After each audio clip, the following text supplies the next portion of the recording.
Et donc le docteur Julie Traquet, qui est aussi praticien hospitalier dans le service et qui s'occupe presque uniquement de maladies pulmonaires rares, va parler des médicaments. Alors c'est le traitement avec surtout les médicaments. Vous avez compris qu'il n'y a pas que le médicament, et d'ailleurs après la pause on reparlera des traitements non médicamenteux. Mais évidemment le médicament c'est quand même une partie importante. Bonjour à tous, donc Julie Traclet. Oui, moi je vais vous parler des traitements médicamenteux. Alors c'est compliqué parce que, comme vous l'avez vu avec le docteur Ahmad, il y a beaucoup de maladies différentes qui sont des fibroses pulmonaires. Et je n'ai pas pu faire un listing complet de tous les médicaments. Donc il y en a, on va surtout s'intéresser aux antifibrosants. Mais ça n'empêche pas que chaque maladie a des traitements qui peuvent être différents. Et si vous avez des questions, on pourra en discuter sans problème après. Donc on l'a vu, les pneumopathies interstitielles diffuses, il y a plusieurs catégories et moi je vous les ai classées en deux grands types pour simplifier. Les formes idiopathiques, c'est-à-dire les formes chez lesquelles on n'a pas retrouvé de cause, dont la principale est la fibrose pulmonaire idiopathique, et les pneumopathies interstitielles non idiopathiques, c'est-à-dire pour lesquelles on retrouve une cause, qui peuvent être les pneumopathies interstitielles associées aux connectivites, et les plus fréquentes qu'on voit, nous, dans les services, c'est les maladies associées à la sclérodermie ou à la polyarthrite rhumatoïde ou aux maladies qu'on appelle les dermatomyosites. Donc ça, c'est une entité qui se traite à part, en plus des traitements antifibrosants. On a également les pneumopathies d'hypersensibilité, qui sont des maladies qui sont liées à une inhalation d'un antigène de l'environnement qui peut être au travail ou à la maison et qui peut évoluer vers une fibrose pulmonaire. Les pneumopathies interstitielles liées aux expositions, comme notamment l'amiante dont on a parlé, et puis des formes un peu plus rares et qui nécessitent souvent pas de traitement antifibrosant, comme les pneumopathies interstitielles associées aux médicaments. Donc vous voyez dans ce tableau que j'ai simplifié, pour vous éviter que ce soit trop lourd, il y a, en fonction de la cause et du type de maladie, des prises en charge qui peuvent être différentes. Donc c'est difficile de vous faire un listing de l'ensemble des traitements, mais globalement, retenez que si vous avez une fibrose pulmonaire idiopathique, il n'y a qu'un seul type de traitement en dehors des traitements non médicamenteux qui est recommandé, ce sont les traitements antifibrosants. Quand vous avez une maladie pulmonaire associée ou liée à un antigène de l'environnement, on peut vous proposer avant un traitement antifibrosant qui sera proposé que si on a ce qu'on appelle une progression, et malheureusement la progression dans notre langage c'est mal utilisé. Une progression, c'est pas une amélioration, c'est une aggravation. Parce que progression, souvent à l'école, quand on progresse, on est content. Dans la fibrose, un peu moins. Donc la progression, c'est l'aggravation. Donc si la maladie, elle s'aggrave, là, on proposera des traitements antifibrosants. Mais souvent, après une première étape, qui est un autre type de traitement, qu'on peut appeler notamment... certains d'entre vous ont pu en avoir, c'est ou la cortisone ou les traitements qu'on appelle immunomodulateurs, c'est-à-dire les traitements qui jouent sur, par exemple, les auto-anticorps quand on a une maladie auto-immune, sur l'inflammation. Et bien évidemment, ce qui est extrêmement important, quand la maladie elle est liée à quelque chose de l'environnement, il faut retirer cet allergène qui aggrave la situation respiratoire. Donc là, c'est une autre forme pour vous montrer les choses. Donc, en fait, il n'y a pas de règle générale quand on n'a pas une fibrose pulmonaire idiopathique. Et donc, il y a une espèce de continuum entre les traitements. Et les traitements, ils peuvent être également associés. Donc, on peut très bien associer un traitement immunomodulateur à un traitement antifibrosant. Les donner l'un après l'autre, etc. Et parfois, même dans certaines maladies où on sait qu'il peut ne pas y avoir d'évolution, on peut vous proposer initialement de surveiller, parce que les médicaments, c'est bien, mais ça a aussi des effets indésirables. Il faut qu'on soit sûr qu'il y ait un bénéfice pour éviter des effets indésirables inutiles. Donc, si vous ne vous retrouvez pas toujours dans ce qu'on dit, c'est qu'en fait, chacun est différent. Et chaque prise en charge est différente. Et on propose des médicaments quand il y a besoin d'un médicament, adapté au type de maladie. Et donc, vous voyez, il n'y a pas qu'une façon de faire. La seule chose que vous pouvez retenir, c'est que dans la fibrose pulmonaire idiopathique, il n'y a que les traitements antifibrosants qui vont être proposés. Donc les médicaments antifibrosants, on va surtout s'intéresser à ceux-ci puisque ça concerne la majorité des maladies dont on a parlé.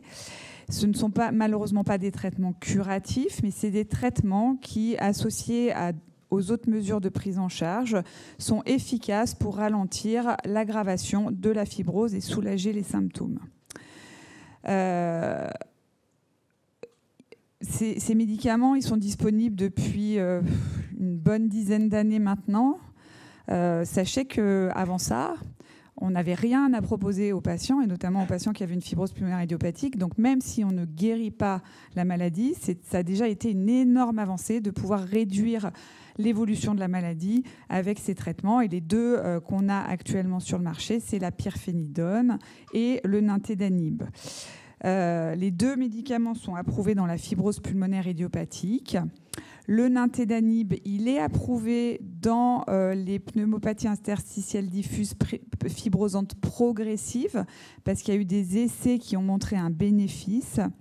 La pirfénidone a un niveau de preuve inférieur parce que les essais ont été plus compliqués à mener et ils n'ont pas tous été terminés. Néanmoins, il y a des données scientifiques qui montrent qu'ils peuvent être utilisés au cours des fibroses pulmonaires progressives, mais hors AMM, donc hors autorisation de mise sur le marché. C'est pour ça que c'est dans les centres experts que c'est décidé. C'est sur une évaluation de gens qui ont l'habitude d'utiliser ces médicaments. Et notamment quand il y a une contre-indication à utiliser le nintédanib ou quand le nintédanib n'a pas été toléré, on peut vous proposer d'utiliser la pirfénidone en dehors de la fibrose pulmonaire idiopathique. Pardon. Je ne suis pas censée sur les diapos vous mettre les noms de médicaments, mais la pirfénidone, c'est l'esbriette et le nintédanib, c'est l'Ofev. D'accord ? Ça, c'est les noms des molécules et quand on fait des présentations, notamment quand c'est enregistré, parce qu'on est en ligne, on n'est pas censé donner les noms commerciaux des médicaments. Voilà. Mais vous avez raison de poser la question. Donc, le niveau de preuve entre les deux médicaments, il est équivalent. C'est-à-dire que les deux médicaments, et là, vous voyez, le docteur Lestel, vous avez montré les mêmes courbes. À gauche, c'est la courbe avec le nintédanib et à droite, c'est la courbe avec le pirfénidone. Les patients traités dans les études, c'était les patients qui sont sur les deux schémas en bleu foncé. Et les patients non traités, qui étaient sous placebo, c'est les patients qui sont en gris clair et en bleu clair. Et vous voyez que dans les deux cas, il y a une diminution de la pente de déclin de la capacité vitale au cours de l'étude, qui a duré 1 an pour les deux molécules, et avec des niveaux équivalents. Il faut bien comprendre que les études, elles sont faites avec une population donnée et on ne peut en aucun cas comparer les courbes de droite et les courbes de gauche parce que, en fait, ce n'est pas au même moment, ce n'est pas les mêmes groupes placebo, ce n'est pas forcément les mêmes patients. Donc, même si vous me dites j'ai l'impression que ça marche mieux d'un côté que de l'autre, non. En gros, ils ont une efficacité équivalente et vous ne pouvez pas comparer les deux courbes.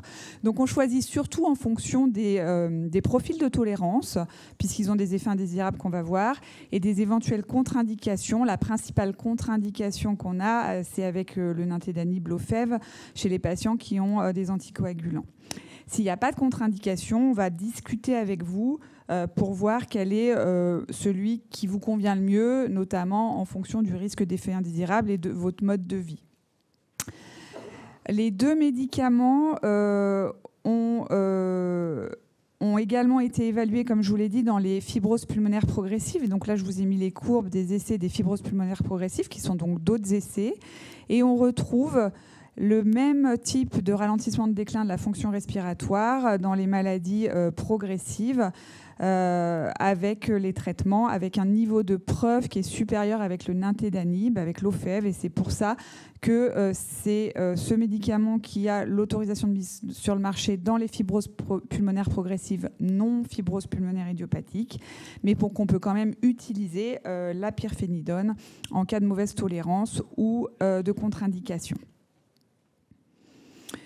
Les deux médicaments ont montré, alors à gauche, c'est ce qu'on appelle une courbe de cumulative de risque de décès. Vous voyez, Le trait de la pyrphénidone, il est en dessous, c'est-à-dire qu'au fur et à mesure du temps, il y a moins de décès chez les patients qui sont traités par pyrphénidone que chez les patients qui sont sous placebo. Et de l'autre côté, c'est avec le nintédanib, c'est ce qu'on appelle des courbes de survie. Donc la pente, elle est dans l'autre sens.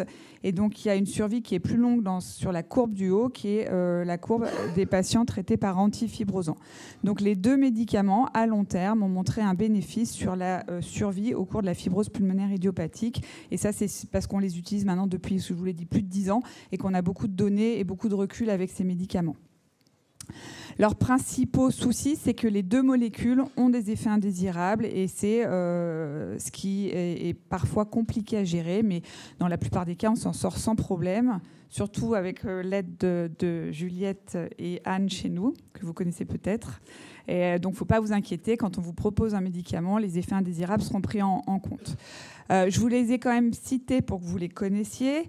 Avec la pyrphénidone et le nintédanib, il y a des troubles digestifs dans les deux cas qui peuvent être un petit peu différents. Le nintédanib donne surtout des diarrhées et la pyrphénidone donne surtout des troubles à type de douleur abdominale ou de manque d'appétit.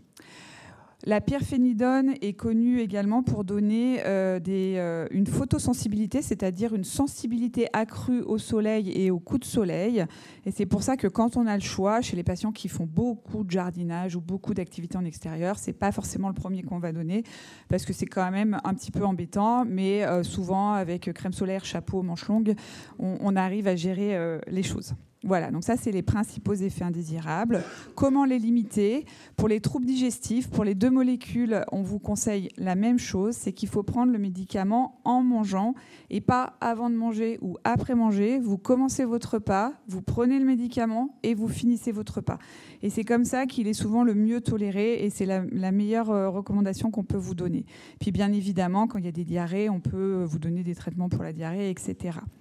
Pour les réactions cutanées avec la pyrphénidone, je vous l'ai dit, il faut faire attention à l'exposition au soleil direct et donc mettre de la crème solaire qu'on peut vous prescrire sur l'ordonnance et vous conseiller de sortir avec une protection vestimentaire et notamment des vêtements fluides avec des manches longues pour éviter les coups de soleil. Alors là, on a un petit espoir. Je ne peux pas vous donner plus de choses parce que c'est tout récent. Mais sachez que depuis 10 ans, on n'avait pas eu ça. Et donc, c'est plutôt une très bonne nouvelle pour la fibrose pulmonaire idiopathique et les fibroses pulmonaires progressives. C'est qu'il y a eu une étude qui a été menée sur les dernières années, une étude à laquelle on a participé, où on a des patients qui ont été inclus dans ces études, avec un médicament qui s'appelle BI 5550 pour l'instant, donc il n'a pas de nom. Alors, on n'a pas du tout les résultats à présenter. Je vous le donne un peu... je ne sais pas si j'ai trop le droit, mais ce n'est pas grave. C'est un espoir. Donc, l'étude est positive à la fois au cours de la fibrose pulmonaire idiopathique et au cours des fibroses pulmonaires progressives, donc une étude qui est positive. Ça veut dire que le médicament a montré sa supériorité par rapport au groupe placebo et donc on espère que dans les années à venir, on va avoir ce médicament sur le marché pour avoir un outil supplémentaire pour le traitement des fibroses pulmonaires idiopathiques et des fibroses pulmonaires progressives. Et ce qui est intéressant dans cette étude, c'est que le traitement il a été donné chez des patients qui étaient déjà traités par antifibrosants. Donc c'est un espoir puisque ça ne remplace pas les antifibrosants, c'est que ça fait mieux que ce qu'on a actuellement. Donc ça, c'est bien parce que maintenant, il n'y a plus du tout d'études dans la fibrose pulmonaire idiopathique sans l'utilisation des antifibrosants. Ça serait pas tellement éthique de proposer pas de traitement versus un traitement. Et donc, c'est plutôt une bonne nouvelle puisque, vous voyez, grâce à la recherche, et donc je vais vous parler des études après, on fait des progrès. Et là, on a probablement une nouvelle molécule qui va, dans les années à venir, arriver sur le marché. C'est pas la peine de nous appeler demain, on l'a pas. Non, il reste les phases après. Déjà, il faut que les résultats soient publiés. Puis après, il faut que le laboratoire discute avec les autorités internationales pour valider l'autorisation de mise sur le marché. Donc ça prend un petit peu de temps, mais c'est une bonne nouvelle. d'avoir une étude positive dans ces maladies.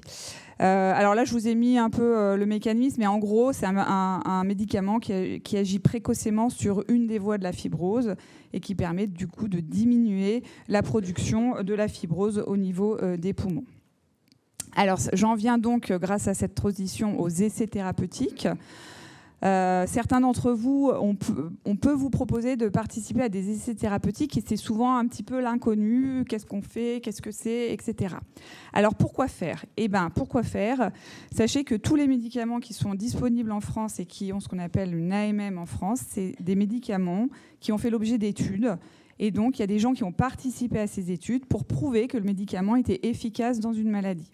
Et notamment, nous, dans le service, il y a 12 ans, on a participé aux études INPULSIS, qui étaient les études pour tester le nintédanib.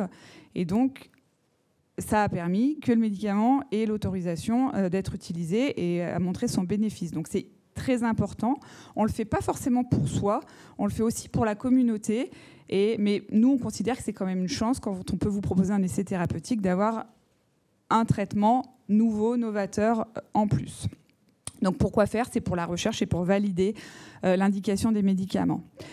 Souvent, les études, elles sont proposées avec ce qu'on appelle un bras placebo. Qu'est-ce que c'est qu'un placebo ? Eh bien, un placebo, c'est un médicament qui a exactement la même tête que le médicament, que ce soit en perfusion ou en comprimé ou en inhalation, mais qui n'a pas le principe actif du médicament. Et donc, on ne peut pas le différencier quand on le prend entre le médicament qui est testé et celui-là. Pourquoi on fait ça ?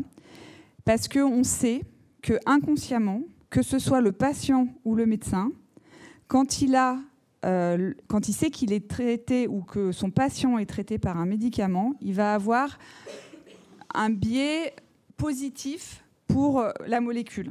Alors qu'en fait, on ne sait pas. Ça se trouve, la molécule, elle ne fonctionne pas. Et donc, ça permet d'enlever ce biais j'y crois, je crois en ce médicament, donc mon patient, il va mieux, ou j'ai le médicament, donc je vais mieux. Donc, ça permet de faire ça. Et donc, ça nous permet d'évaluer objectivement un médicament.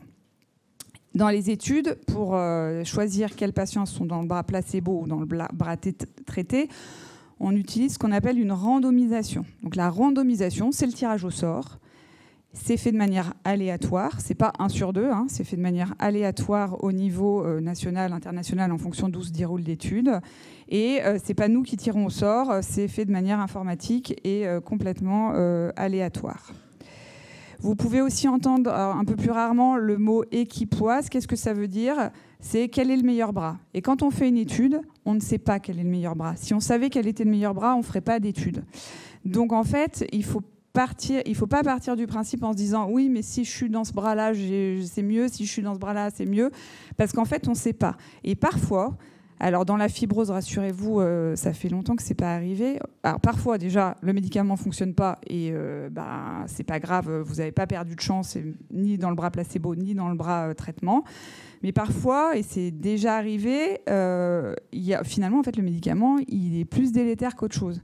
Et donc, on peut aussi prendre ce risque-là. Donc, si on vous propose des études contre placebo, c'est qu'on considère qu'il n'y a pas un bras qui est meilleur que l'autre. On espère toujours que le médicament va fonctionner, heureusement, sinon on ne le ferait pas. Mais parfois, on a des surprises. Et donc, on considère qu'il y a une équité à utiliser, à être dans un bras ou dans un autre. Enfin, on va aussi vous demander votre consentement. On ne peut pas faire de recherche clinique en France et dans le monde sans l'accord des patients. Et donc le consentement, ça vous permet de prendre connaissance de l'ensemble des choses, de l'ensemble de l'étude, d'y réfléchir à tête reposée. Vous allez lire une lettre d'information, etc. De poser les questions que vous voulez. Et c'est qu'une fois que vous nous avez dit « oui, je suis d'accord », pour participer, qu'on peut vous inclure dans une étude. Donc il y a toute une phase en amont qui est une phase de réflexion et de questions et qui est très importante et qui est très réglementée. Et c'est pour ça que quand vous êtes inclus dans une étude, on va vous demander de signer un consentement, c'est-à-dire que vous donnez votre accord pour participer, tout en sachant que vous pouvez à tout moment retirer votre consentement. On ne vous a pas attaché pour la vie une fois que vous avez dit oui. Donc c'est un consentement qui peut être réversible. L'investigateur, donc nous les médecins, et nos attachés de recherche clinique, on a des responsabilités. On doit vous suivre, on doit vous informer de ce qui se passe dans l'étude, on doit noter l'ensemble de vos effets indésirables, quels qu'ils soient, on doit évaluer s'ils peuvent être liés aux nouveaux médicaments ou pas, on doit surveiller vos examens, etc. Donc nous aussi, ça nous engage envers vous à vous prendre en charge de manière adaptée à ce qu'on nous demande dans la recherche clinique. Et donc quel est l'intérêt d'une étude ? Pour le patient, il y a l'intérêt parfois, il y a l'intérêt d'avoir un médicament en avant-première, et notamment les patients qui participent à des études et où les études sont positives. La plupart du temps, je vous l'ai dit, l'autorisation de mise sur le marché, ça prend un petit peu de temps. Et la plupart du temps, le laboratoire, pour remercier, entre guillemets, les patients qui ont participé à l'étude, peut donner le médicament en avant-première jusqu'à ce qu'il soit commercialisé après la fin de l'étude. Donc pour le patient, ça peut être de bénéficier plutôt d'un traitement. Pour le centre, nous, ça nous permet d'être actifs au niveau scientifique, de participer à la recherche, à l'évolution des choses. Pour la communauté, ça, c'est le bien des essais. Ça permet de faire avancer les choses et que des médicaments, même si ce n'était pas pour vous, soient disponibles plus tard pour d'autres patients. Donc c'est un travail d'équipe et un bénéfice pour tout le monde. Alors, les études, c'est très variable. En gros, dans la fibrose, c'est entre 6 mois et 1 an, souvent, les durées des études. Il y a une limite pour les volontaires pour ça, d'âge ? Alors, chaque étude a des critères et je vais vous en parler. Effectivement, et alors, c'est le problème des essais thérapeutiques, c'est qu'après, il y a des critères d'inclusion qu'on doit respecter pour que ce soit des patients qui soient comparables et chez qui on puisse valider le médicament. Alors, je vais vous faire un listing des études qu'on a en cours. C'est un peu catalogue, donc je vais aller un peu vite, mais pour vous dire un peu tout ce qu'on peut faire. Et alors, le premier dont je vais vous parler, il est intéressant parce que là, ce n'est pas un nouveau médicament. Mais comme vous l'avez vu, je vous ai dit, la pirfenidone et le nintédanib diminuent le déclin de la fonction respiratoire chez un groupe de patients. Mais quand un patient s'aggrave, on ne sait pas s'il vaut mieux garder un médicament qui est bien toléré et garder son bénéfice, ou changer de médicament. Est-ce que c'est mieux si je m'aggrave sous nintédanib que je prenne de l'esbriette, ou est-ce qu'il faut prendre les deux médicaments au risque d'avoir des effets indésirables? Et donc ça, c'est un essai qui est en cours en France, c'est un essai français qui va permettre d'évaluer ces trois solutions. Soit je m'aggrave, mais en fait je supporte bien mon médicament et quoi qu'il en soit, on sait qu'il m'a réduit la vitesse d'évolution de ma maladie, je garde le même. Soit je change de traitement, soit je prends les deux traitements. Et c'est un tirage au sort, c'est pas nous qui décidons, c'est pas vous. C'est pareil. L'avantage de cette étude, c'est qu'elle est très pragmatique. C'est de la vraie question qu'on se pose tous les jours en consultation. Et qu'elle ne dure pas très longtemps parce qu'elle ne dure que 6 mois. Donc au bout de 6 mois, on peut tout à fait changer la façon de faire qu'on avait fait au moment de la randomisation. Donc ça, c'est la première étude qu'on a actuellement qui va se terminer à l'été et qui est une vraie question que se posent les pneumologues qui font de la fibrose pulmonaire tous les jours en consultation. Donc on espère qu'on aura une réponse à ça. Après, il y a les nouvelles molécules. Alors là, vous voyez, je vous ai mis un schéma. Il est 2021, il y en a encore d'autres maintenant, où il y a toutes les voies de l'inflammation, de la fibrose qu'on connaît au niveau biologique qui sont résumées. Et ça vous montre qu'il y a plein de cibles qui pourraient être utilisées pour des nouveaux traitements. C'est pour ça qu'il y a beaucoup d'études en cours actuellement en France et dans le monde pour la fibrose pulmonaire idiopathique et pour les fibroses pulmonaires progressives. Là, je vous ai mis une étude qui est en cours de recrutement. On avait participé à l'étude de phase 2 et donc ça, c'est une étude de phase 3, c'est-à-dire c'est la dernière phase avant de voir si le médicament est bénéfique ou pas et la mise sur le marché. Et donc, il peut être proposé à des patients qui ont une fibrose pulmonaire idiopathique ou une fibrose pulmonaire progressive. Et vous voyez, vous me posiez des questions. Et notamment, il y a des critères de fonction respiratoire. On est obligé de respecter des critères d'EFR pour pouvoir vous proposer ces études. Et donc, la molécule, c'est une molécule qui inhibe une voie qui est impliquée dans le processus de formation de la fibrose pulmonaire. Donc cette étude, elle est bien parce qu'elle peut être proposée à la fois à des patients qui ont une fibrose pulmonaire idiopathique ou à des patients qui ont une fibrose pulmonaire progressive. Et on est en cours de recrutement. On a déjà quelques malades dans cette étude. Voilà. Après, on a une autre étude qui est cette fois-ci que pour les fibroses pulmonaires progressives. Il n'y a pas de patient FPI dans cette étude. Et qui va évaluer la pyrphénidone, donc la molécule qui est l'esbriette, mais de manière inhalée. Et c'est intéressant parce que, en fait, la pyrphénidone, c'est un bon médicament, mais qui a beaucoup d'effets indésirables, notamment, on a dit, digestifs et cutanés. Et probablement qu'en utilisant une voie qui n'est pas la voie orale, mais la voie inhalée avec une action directement au niveau pulmonaire, on limite la diffusion systémique et les effets indésirables. Et donc, la molécule, elle a été développée pour la voie inhalée et elle va être étudiée à plusieurs posologies. Chez les patients qui ont une fibrose pulmonaire progressive. Et cette étude, elle vient d'ouvrir. On n'a pas encore patient, mais elle est en cours de recrutement. On a eu une autre étude qui est l'étude Téton 2, alors qui maintenant est toujours en cours, mais on ne peut plus mettre de nouveaux patients. Là, les patients, ils sont tous dans la phase qu'on appelle en ouvert. Donc, après avoir eu 1 an, soit le traitement, soit le placebo, tous les patients qui ont participé ont le traitement. Et c'est la molécule dont vous a parlé le docteur Lestel qu'on utilise de manière en inhalation au cours de l'hypertension artérielle pulmonaire. Parce que dans l'essai de l'hypertension artérielle pulmonaire associée aux fibroses pulmonaires idiopathiques, il avait été vu, alors que ce n'était pas le but de l'étude, que la fonction respiratoire des patients était améliorée. Donc cette fois-ci, la molécule, elle est utilisée chez des patients qui ont une fibrose pulmonaire idiopathique sans hypertension pulmonaire, et on va voir si ça a un bénéfice sur la fonction respiratoire. Donc ça, c'est en cours d'analyse, on aura les résultats probablement pas trop longtemps. Voilà.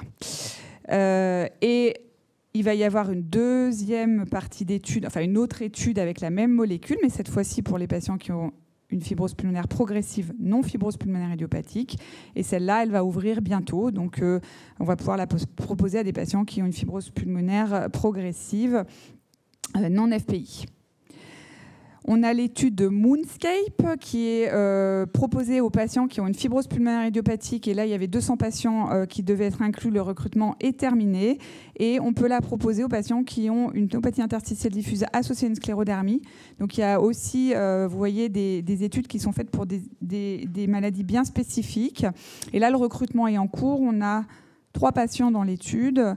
Et on peut encore recruter quelques patients et les autres sont suivis, donc je ne peux pas vous donner les résultats. C'est une molécule qui se prend par voie sous-cutanée, en injection sous-cutanée toutes les 2 semaines. Donc en plus, vous voyez, il y a aussi des évolutions sur la prise des médicaments. Tout n'est pas en comprimé. Quand on a une injection sous-cutanée toutes les 2 semaines, c'est quand même moins lourd que manger des comprimés tous les jours. Donc il y a aussi des évolutions sur les voies d'administration des médicaments. Les critères d'inclusion, c'est pareil, c'est en fonction de la fonction respiratoire.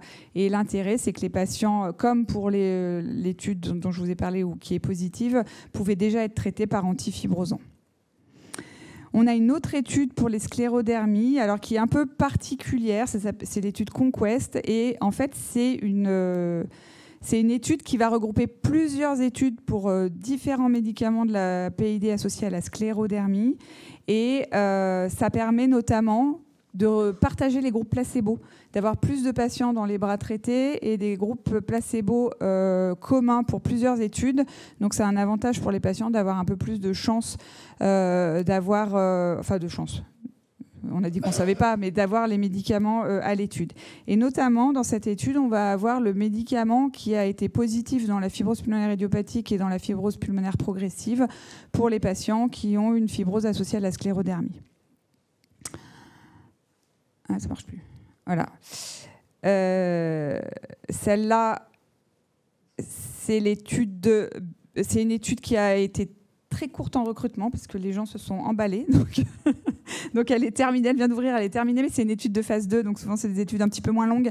C'est pas la dernière phase avant la mise sur le marché du médicament. Donc si elle est positive, il y aura une étude de phase 3 avec cette molécule qui est donc une molécule un peu plus nouvelle. Et on a aussi une recherche sur autre chose que les traitements médicamenteux.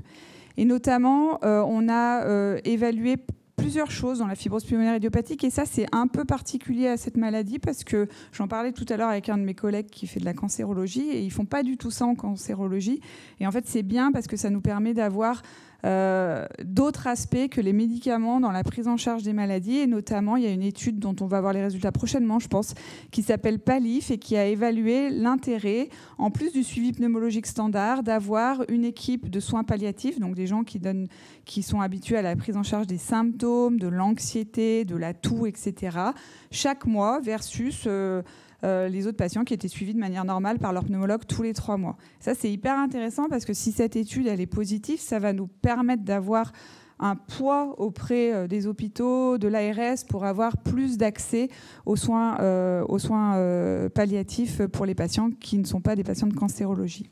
Il y a aussi une étude qui évalue les expositions, et notamment au niveau environnemental ou en fonction des lieux d'habitation et des critères socio-économiques, qui est en cours. Ça, c'est une étude qui est coordonnée par une équipe de Paris et qui va être intéressante pour voir si, en fonction d'où on habite, en fonction de ce qu'on fait dans la vie, on a des vraies différences sur l'évolution de la fibrose.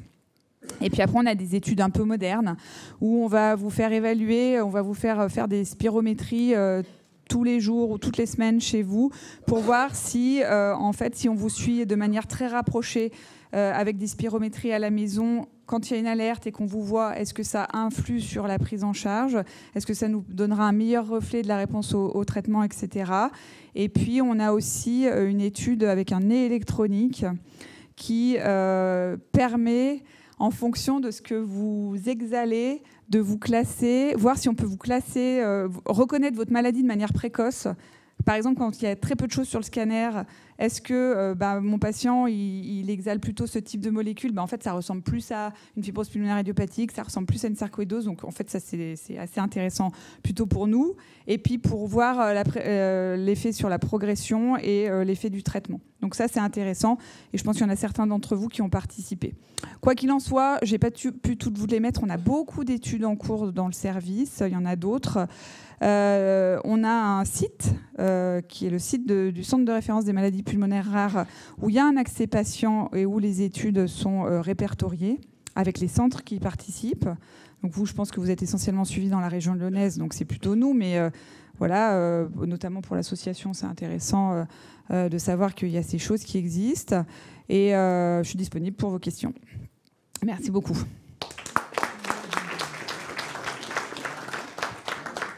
Merci beaucoup, Julie. Très beau panorama. J'espère que vous avez tout retenu. Beaucoup d'informations. Non, sur le site, il n'y a pas besoin de s'enregistrer. Et puis, il y a aussi le site Respifil. Celui-ci il est à jour à peu près, mais il y a aussi, notamment pour savoir quels sont les autres sites en France, le site Respifil recense beaucoup toutes les études qui sont en cours en France. Alors, le prochain médicament, il n'est pas encore là, hein, tu l'as dit, mais on peut insister là-dessus. Évidemment, quand il sera disponible, c'est un médicament qu'on va être amené à prescrire assez régulièrement et on ne sait pas encore ni la date, ni exactement ce que les autorités vont dire pour à quel patient on pourra le prescrire, quelles conditions de remboursement, etc. Il y a encore pas mal de... Où est-ce qu'il est fabriqué? Alors, je ne sais pas, mais je ne pense pas que ce soit en Chine, non? Si c'est ça votre question, je ne crois pas qu'il sera fabriqué en Chine. Le laboratoire est allemand. Peut-être que quelqu'un a l'information dans la salle. C'est pour le médicament, c'est pour l'hypertension. Non, c'est un médicament qui a été évalué dans la fibrose pulmonaire idiopathique et dans les fibroses pulmonaires progressives. Alors, le nom non commercial, c'est nérandomilast. C'est un peu mieux que BI 101-55-50, nérandomilast. Et le nom commercial, on ne le connaît pas encore. Une question qu'on a souvent, mais que je n'ai pas encore entendue, alors je vais te la poser. Est-ce qu'il existe des génériques? Et si on propose le générique, est-ce que je peux le prendre? Oui, alors il existe des génériques pour la pyrphénidone. D'ailleurs, je pense qu'il est préférentiellement prescrit maintenant. Pour l'OFEF, pas encore. Ça ne saurait tarder, je pense. Il n'y a aucun souci, on n'a eu aucun souci avec les génériques des médicaments de la fibrose, donc ne vous inquiétez pas. Si votre pharmacien il vous commande le générique, il n'y a aucune inquiétude à avoir. C'est les mêmes molécules et on n'a pas eu plus ou moins d'effets indésirables avec le générique de la pyrphénidone qu'avec la pyrphénidone. Est-ce qu'il n'est pas souhaitable quand vous prescrivez non substituable comme ça Honnêtement, il n'y a pas d'intérêt. Le médicament, ce qui compte, c'est le principe actif. Il n'y a pas plus d'effets indésirables avec le générique. En termes de société, il y a une économie de santé, hein, parce que c'est moins cher. Voilà. Donc, nous, on n'a pas de... Mais ça fait longtemps qu'il est génériqué. Hein, donc, ah oui, ça fait... non, pas l'OFEV, la pyrphénidone. L'OFEV, il n'est pas encore génériqué.